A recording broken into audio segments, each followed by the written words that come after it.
A ver. Ok, ¿todo bien? Ok. Chicos, ¿qué tal? Miren, esto es el Classroom, aquí está el código de clase. A veces es que ustedes no pueden ingresar, es porque este código se cambió, el enlace. Actualmente hay un límite de 250 personas. Hasta el momento conmigo somos 56, así que tienen un regular de espacio para ingresar. Ok, aquí, ¿por qué usaba el Classroom y no el Drive? Me gustaría que aquí con el Drive ustedes pueden acceder a la carpeta y yo compartirlas, pero cuando lo abro directamente no me sale esto nada más. Supongo que está cargando, se está actualizando. Voy a ver ello, ¿ok? Voy a resolverlo. Mientras tanto, ustedes pueden intentar ingresar al Classroom mediante, mediante lo que es el enlace. El enlace se encuentra dentro de la descripción de WhatsApp. Pueden tener materiales extras. Inclusive acá vamos a ver lo que es el material de las clases gratuitas, ¿ok? El día de hoy vamos a hablar sobre signos vitales. Vamos a hablar sobre signos vitales como tal, ¿ok? Estos son mis apuntes que he tenido durante la carrera, durante como estudiante y todo ello, ¿ok? Entonces, estas son terminologías que usualmente vamos a escuchar en lo que es los signos vitales. Vamos a ver aquí. Ok, como tal, en los signos vitales nosotros es algo que aprendemos durante nuestras prácticas hospitalarias dentro de enfermería básica o fundamental o tecnología del cuidado, como llamen a estas asignaturas. ¿Por qué es importante los signos vitales? Porque de esta manera nosotros vamos a saber cómo se encuentra mi paciente, si es que tiene fiebre, si es que realmente tiene una taquicardia, incluso podemos medir ciertos peligros que puede tener o es susceptible mi paciente, ¿ok? Los signos vitales no es algo que yo tomo en mi tercer ciclo y ya cuando sea octavo o cuando sea en noveno yo no lo tomo, no. Así seamos internos, nosotros tomamos signos vitales. Al inicio, usualmente se nos hace un poquito complicado tomar lo que son los signos vitales. ¿Por qué? Porque recién estamos conociendo la teoría, como que un poquito que se nos dificulta, ¿no? Pero nosotros, al saber signos vitales, tenemos que manejar la teoría, tenemos que saber graficar los signos vitales, porque nosotros vamos a ser futuros enfermeros, entonces vamos a saber manejar la historia clínica, vamos a tener que graficar. Los signos vitales se grafican, no solamente los tomas y ahí queda, se grafica. Si es que estás en la parte hospitalaria, tienes que graficar, pues, ¿no? Si es que es un paciente ambulatorio, como lo que son centros de salud o policlínicos, clínicas, si está un poquito más en la parte de tópico, parte ambulatoria, usualmente solamente usan una hojita, ¿no? Una hojita pequeña. Usualmente lo que se toma de manera ambulatoria es la presión arterial. Ok. Signos vitales. ¿Alguno conoce algún signo vital? ¿Alguno que haya escuchado? Creo que uno que ya está aquí mencionado o abierto es la temperatura. Otra parte de eso.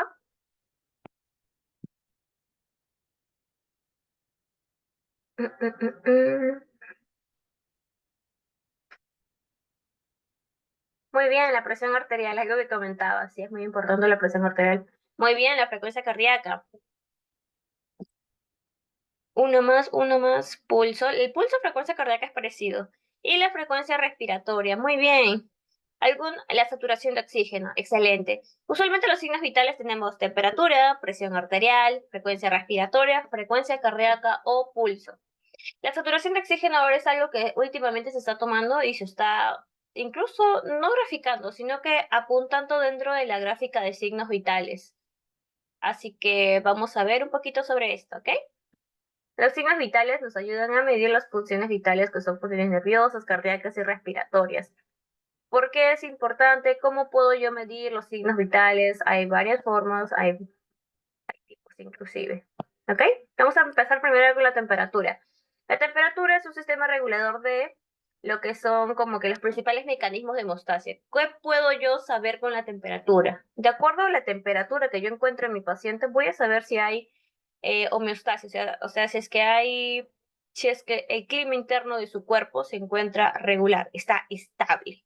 Si yo veo que mi paciente está ardiendo en fiebre, está quemando, tú palpas con tu mano, estás con tu mano, haces el tacto y ves que está quemando, está rojizo, incluso está sudando en excesivamente, vas a tomarle la temperatura, ¿no? Es por ello que uno tiene que saber qué es temperatura. Si yo veo a mi paciente así como les decía, lo veo con los cachetes rojitos, lo veo sudando o incluso temblando porque siente escalofríos, ¿qué voy a hacer yo? Ok, voy a tomar la temperatura, porque puede que algo esté pasando como dice aquí, ¿no? Con ese clima interno del cuerpo. Entonces yo tengo que tomar esa temperatura para saber si realmente tiene fiebre o no, cómo debo actuar.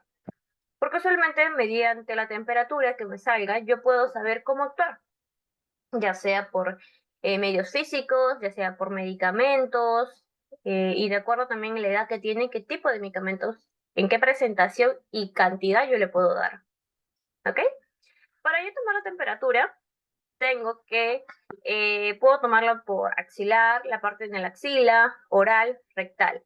Pero hay que tomar en cuenta estos puntos. Por ejemplo, en axilar es el más cómodo, no incomodas al paciente ni nada. ¿Es más preciso? No tanto.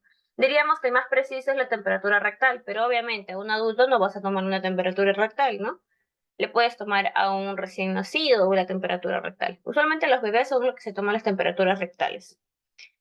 Temperatura oral usualmente son a los niños y es como que el tipo de temperatura más en el punto intermedio, no es ni tan cómodo y tampoco es tan preciso que digamos, está ahí en un punto intermedio, pero seguro no es, porque usualmente si es que le estás tomando la temperatura oral a un niño, puede tener ¿cómo decirlo? La manía de querer morder, ¿ok?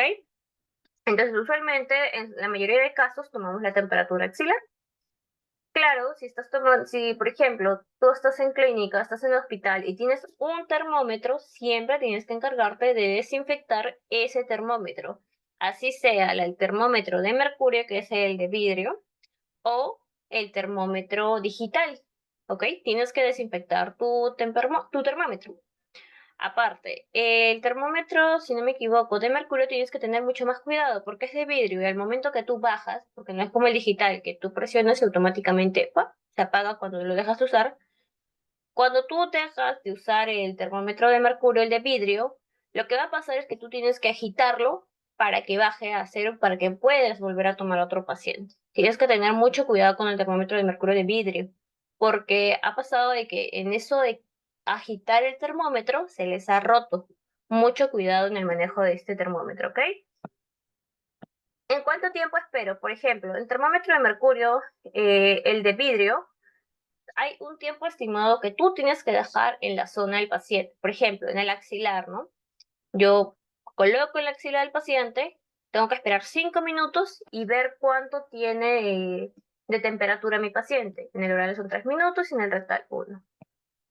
Esas son las contraindicaciones porque, como les digo, por ejemplo, un adulto no te va a dejar que le coloques una temperatura rectal. Imagina que tiene alguna hernia, tiene alguna herida, tenga otra, por ejemplo, como acá dice, no tengo hemorroides, diarrea, no le vas a colocar un termómetro rectal. Tienes que ver los casos. No a todo se le puede colocar un termómetro axilar, oral o rectal. Hay casos en específico que tú tienes que saber en qué momento le puedo colocar esto y en qué momento no le puedo colocar en esa zona. ¿Ok? Hasta aquí todo bien, chicos. Todo claro con respecto a la comodidad, el tiempo y las contraindicaciones para tomar la temperatura. Sí, todo claro, excelente, chicos. Entonces continuamos, ¿ok? Si tienen alguna duda me avisan. En un momento vamos a ver los términos que utilizamos cuando el paciente tiene una temperatura normal, cuánto es lo normal, cómo lo llamo cuando tiene un poquito más de la temperatura normal, cuando está abajo, ahí vamos a verlo, ¿ok? Ahora estamos viendo los conceptos, la parte teórica de estos signos vitales. Continuamos. Ahora, miren, la parte del pulso, como algunos me decían, pulso, frecuencia cardíaca, son lo mismo, tranquilos. ¿Qué es el pulso? El pulso es el latido de una arteria que tú lo vas a sentir sobre la saliente ósea. ¿A qué me refiero yo con esto? Usualmente cuando tomamos el pulso, que hay dos formas de tener el valor del pulso. Una de ellas es cuando tú colocas el pulso oxímetro. No sé si alguno conoce el pulso oxímetro. ¿Hay alguno de ustedes que no conozca el pulso oxímetro o el oxímetro que le llamen? ¿Alguno lo ha visto? Es fácil de manejar en sí, no es complicado. Sí, sí, lo han visto. Excelente. Hay dos formas. Lo puedes tomar de manera manual o de manera digital, que para esto tenemos el pulso oxímetro. Si te gusta, vamos a abrirlo acá. Miren, pulso oxímetro. El pulso oxímetro te mide lo que es la saturación de oxígeno, como también te puede medir el pulso. Miren, ¿ves? Usted usualmente lo abres, lo colocas en el dedito del paciente y te mide la saturación que está aquí y el pulso. ¿Ok? Pueden usar ello. Si no, si no, en caso de no ser así, ¿cómo lo toman? ¿Cómo podemos tomar el pulso? Depende de la mano, yo la verdad para tomar el pulso, cuando no tengo un pulso oxímetro, lo que hago es me guío del pulgar. Me guío del pulgar, voy directamente aquí y con otros dos dedos presiono la saliente de esa arteria. Y vas a sentir los latidos. Trata de que no sea tu propia mano, sino la de otro paciente. De hecho que lo vas a sentir. Durante el reposo, el corazón solo necesita bombear entre 4 o 6 litros de sangre por minuto. ¿Por qué tengo que sentir el pulso del paciente? Porque de esta manera tú te das cuenta que tu corazón está bombeando sangre. Vas a sentir sí o sí. Es imposible que tú digas, no, licenciada, no siento el pulso. No lo siento, imposible. Tienes que sentir el pulso porque de esa manera te das cuenta que tu paciente está vivo. Si tú ves que el pulso disminuye, ves que no se siente, es porque algo está pasando, ¿no? De hecho, en emergencia tomamos mucho en cuenta los signos vitales de nuestro pacientito. Por eso también, ¿qué medimos también? Aparte de medir los valores, también medimos otros puntos como el ritmo, la frecuencia, medimos esto, ¿ok? Para medir, nos hemos dado cuenta que ponemos los dos deditos, el dedo medio y el índice. No usamos el pulgar, ¿ok? Como les decía, aquí medimos la frecuencia, el ritmo, la amplitud y la simetría. ¿Qué me refiero con simetría? Que tanto la mano derecha como la mano derecha, con la parte derecha y la parte izquierda tienen que estar a la par. No puede ser que en la parte derecha tengas de frecuencia cardíaca, pongamos 50 y en el otro tengas 60. No hay simetría en esa parte, ¿ok? No es un poco coherente que en la parte derecha digamos que tú tienes taquicardia y en el otro tienes bradicardia. No hay, no hay coherencia, no tenemos que ver eso. ¿Ok? ¿Qué más? ¿Qué más podemos decir respecto a ello? Vamos a ver aquí. De ahí vamos a ver lo que son los valores, chicos. No se preocupen con respecto a los valores, ¿ok? Ahora, los valores van a variar mucho. No significa que un niño y un adulto tengan las mismas valores de pulso, de temperatura, de respiración. No, varía de acuerdo a la edad, ¿ok? Ahorita estamos viendo más que todo, nos enfocamos en el adulto. Ahora, si hablamos de respiración, usualmente me he dado cuenta que la mayoría de estudiantes, la mayoría cuando estamos en las primeras etapas, tomamos todo excepto la respiración. Y es muy importante tomar la respiración. ¿Por qué? Porque de esa manera nos enfocamos de que el proceso está siendo regulado, o sea, que el proceso se está cumpliendo de manera adecuada, ¿no? Que su expiración está bien. ¿Por qué? Porque de esa manera yo me doy cuenta, inclusive, cuando el momento de la expiración si es que está disminuyendo, si se encuentra agitado, la forma en la cual está respirando. Yo me doy cuenta, uno observa. Cuando tú tomas los signos vitales tienes que ser muy observador, la verdad, muy observador. ¿Ok? Pero que en sí, en resumen, ¿qué llegaría a ser la respiración? Exacto, más en niños. La respiración en sí llega a ser la cantidad de respiraciones que tú puedes contar en tu paciente durante un minuto. Igualmente en el pulso. Tanto el pulso y la respiración, esto estoy contando en un minuto. ¿Cuántas pulsaciones puedes encontrar en un minuto? Y igual la respiración. Las que cuentas. ¿Cuánto encuentras en un minuto? Mi forma de verlo, la verdad, para cuando están dormidos, yo aprovecho y veo cómo se expande el pecho, ¿no? Cómo inspira y expira. Ves cómo se eleva el pecho. De esa manera yo lo cuento, ya no necesito tocarle. Y si lo toco será de manera muy superficial. Pero si está despierto, no le digas que le vas a tomar la respiración. No le digas, señor, le voy a tomar la respiración. Vamos a ver cuántas ventilaciones tiene por minuto. No le digas, porque va a querer controlar su respiración y no te va a salir el valor correcto, ¿ok? Tienes que tener tienes que ser muy cuidadoso en esa parte. Lo que puedes hacer es decirle, señor, le voy a tomar el pulso, vamos a ver cómo está su corazón, tranquilo, ¿no?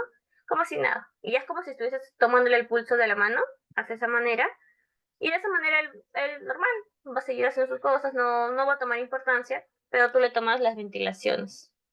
Si tienen otras maneras de tomarlo, genial, de verdad. pero que hacerlo de manera muy, como que, muy cuidadosa.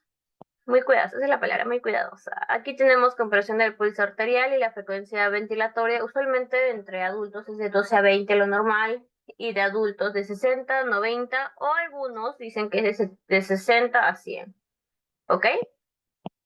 Varía la literatura, diría yo. Ahora vamos a lo que es presión arterial. Hasta aquí, todo bien, todo claro con respecto a temperatura, pulso o frecuencia cardíaca y frecuencia respiratoria. ¿Hay alguna pregunta con respecto a ello? ¿Todo claro? Ok, excelente. Entonces seguimos, ¿ok? No se preocupen que yo voy a aclarar sus dudas. ¿Tienen alguna duda? Me preguntan. Vamos a ver también la forma en la cual se miden al final, porque cada una de estas tienen la forma en cómo se miden. Por ejemplo, pasamos a lo que es presión arterial.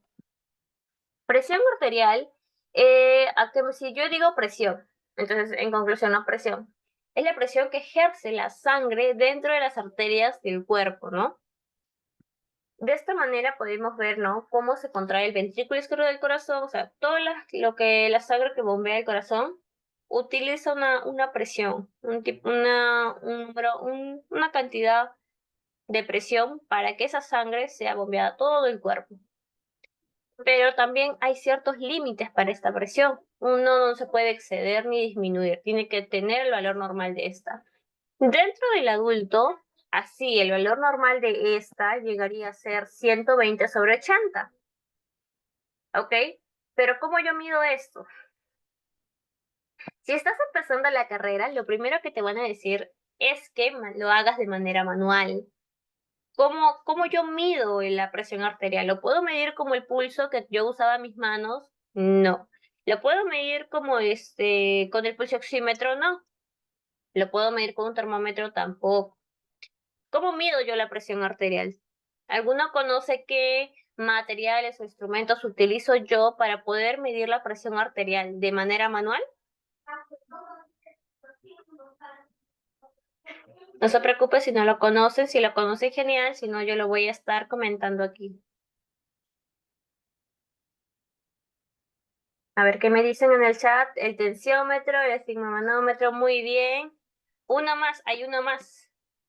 El tensiómetro sí es el brazalete que me ayuda a colocar, a ver la presión, pero como yo escucho los latidos, el estetoscopio, excelente. El tensiómetro y el estetoscopio me van a ayudar a mí a tomar la presión arterial de manera manual.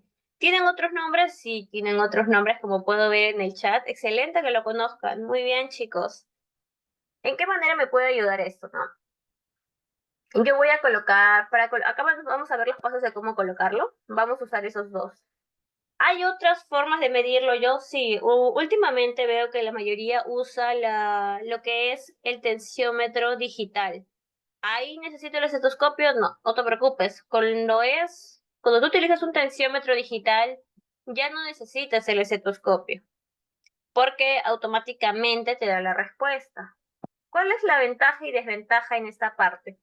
Cuando tú tienes un tensiómetro digital, eh, si se acaban las pilas, no te va a salir el valor normal.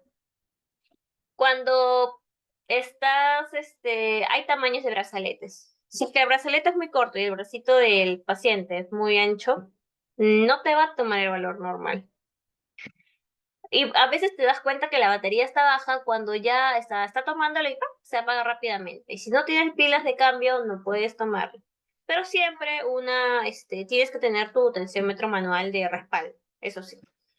Pero para la velocidad es muy rápido tomar con el digital, eso sí. Yo dentro de mi internado, dentro de mi hospitalización, por ejemplo, en tópico, lo que hacen cuando es algo ambulatorio, el digital es lo más rápido. Cuando tienes un montón de pacientes de ingreso, es muy rápido, muy, muy rápido. Hay dos formas. Algunos lo usan como brazalete y otros en la parte de la muñeca. Lo pueden poner en la muñeca. Lo que pasa es que si el paciente se mueve mucho la mano o mueve mucho el brazo, no va a tomar bien o no te va a dar, te va a salir error. ¿Ok? Es una de las desventajas. El manual, tienes que tener un buen oído para esto.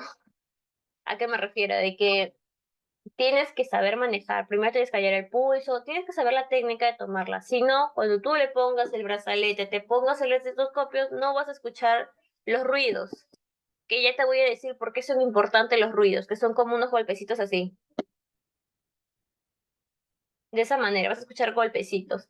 Entonces, pero si tú no lo ubicas bien, la vena, no ubicas bien la arteria, no vas a poder saber exactamente la presión arterial. Por eso muchas veces vemos en memes, vemos en TikTok cómo se burlan o sea, de que inventen signos vitales, porque a veces no lo toman o no lo escuchan. Si es que estás aprendiendo y no lo conoces muy bien, apréndelo, practícalo. Yo creo que es cuestión de práctica. Es cuestión de práctica, chicos. Porque eso de inventar signos vitales no está bien y aparte que en algún momento te atrapan. En algún momento te atrapan. ¿Ok? No digo que todos lo van a hacer, pero no es seguro para el paciente. ¿Ok? No es seguro para nuestro paciente. Imagínate que un día tú no escuches el ruido de tu paciente y le dices a tu licenciada, licenciada, sí, tiene 120/80. Tú piensas que no se da cuenta, pero resulta que tu paciente es hipertensa, tu paciente tiene ya una hipertensión crónica, imposible que tenga 120/80. Entonces, conoce bien cómo tomar esto, ¿ok? Pero ya sabes que hay múltiples materiales para que tú puedas tomar tu presión arterial, ¿ya? Ok, si vamos a tomarlo de manera manual, te comento que incluso si lo tomas de manera digital, vas a tener dos valores. Sí, ¿por qué no tengo uno como la temperatura? ¿Por qué no tengo uno como el pulso o como la frecuencia respiratoria? Lo que pasa es que la presión arterial, ya nos queda poco tiempo, lo que pasa es que dentro de la presión arterial nosotros tenemos la presión sistólica y la presión diastólica. La presión sistólica, la primera es el primer ruido que vas a escuchar, el primer golpe. Vas a escuchar, cuando tú te pongas el brazalete y pongas el estetoscopio para que escuches, vas a escuchar varios golpes. El primer golpe, el primer ruido que tú vas a escuchar es 120 o 140, 160. El primero que tú escuches, ese es la presión sistólica. Y dentro de lo que es el tensiómetro, vas a ver como un relojcito así y te va a señalar. Donde tú escuches el primer ruido, ese número es. Usualmente puede ser 160, 140, 120. Ese es la presión sistólica, ¿ok? Así vas a seguir escuchando ruidos y el último ruido llega a ser la presión diastólica. Ese es el último. Entonces si tú escuchaste 120 el primero, 80 el último, no el segundo, el último ruido, porque de ahí ya no escuchas más golpes. Cuando tú escuchas estos ruidos, el brazalete también de lo que estaba inflado se va a bajar. ¿Qué va a pasar con esto? Este valor llega a ser tu presión arterial. Este es un valor normal, ¿ok? Aquí pueden ver qué medidas pueden hacer para tomar la presión arterial del paciente. Observo que esté en reposo, chicos, porque si es que el paciente está en un policlínico, en una clínica o está entrando al centro de salud y te vino caminando unas 5 cuadras, se vino caminando del mercado, tu presión arterial va a estar alta. Si el paciente vino corriendo, vino preocupado de que no, de que deje la cocina encendida, está ansioso, presión arterial alta. Hay factores que te van a alterar los signos vitales, ya sea temperatura, presión arterial. Usualmente más es el pulso y la presión arterial. ¿Ok? Así que hay que tomar en cuenta eso. Usar un brazo desnudo en caso de la toma de la presión arterial de manera manual. Para que yo pueda escuchar bien los ruidos, tengo que ubicar el pulso braquial o humeral, ¿ok? Tengo que ubicar bien esta zona para yo poder colocar ahí el estetoscopio. No tan abajo, tampoco tan arriba. Yo de preferencia pongo como 2 deditos acá.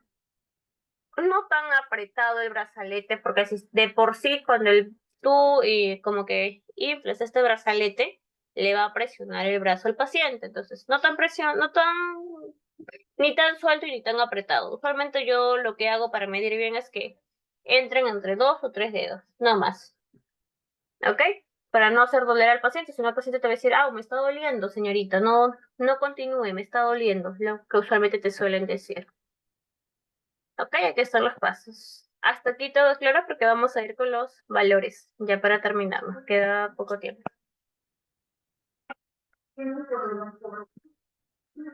Sí, excelente, chicos, me alegra que todo esté quedando claro. Muy bien. Los signos vitales tenemos lo que son los valores normales para que ustedes y la manera en la que se miden, ¿ok? La respiración, por ejemplo, les comento. La respiración. ¿Qué pasa con la respiración? No sé si habrán escuchado que digan, el paciente tiene disnea. ¿Qué es eso? ¿Qué es eso, este doctor? ¿Qué es eso, licenciada? ¿A qué se refiere con eso? Cuando ustedes entren a sus prácticas van a escuchar que hablan con términos médicos. Y en sí es nuestra manera de comunicarnos con los demás. Nos evitamos decir frases largas con estos términos. ¿Qué yo digo con disnea? Digo que tiene dificultad para respirar. La parte dis, este término dis, es dificultad. Entonces yo digo, tiene dificultad para respirar. Apnea. Significa que la A es sin, significa sin, o sea que no hay un cese de respiración, o sea que no sientes la respiración por mayor a 20 segundos. La taqui y la brat, por ejemplo, taqui es más, aumento de algo. ¿Qué está aumentando? La respiración. Entonces, esa es la medida en la cual puedes tomar ¿cómo se llama? La presión arterial. Es paso a paso como lo puedes ver. Es ya una parte más detallada de la presión arterial. Sí, también podemos verla de esa manera. Yo lo explicaría ahorita, pero ya nos queda corto tiempo, si no te explicaría. Pero podría hacer un video sobre ello para explicarte y que te quede mucho más claro. Eso está enfocado en la presión arterial. Pero de igual manera vas a poder obtener lo que es el valor de la presión arterial. No sé si te ayudé con mi respuesta, espero que sí.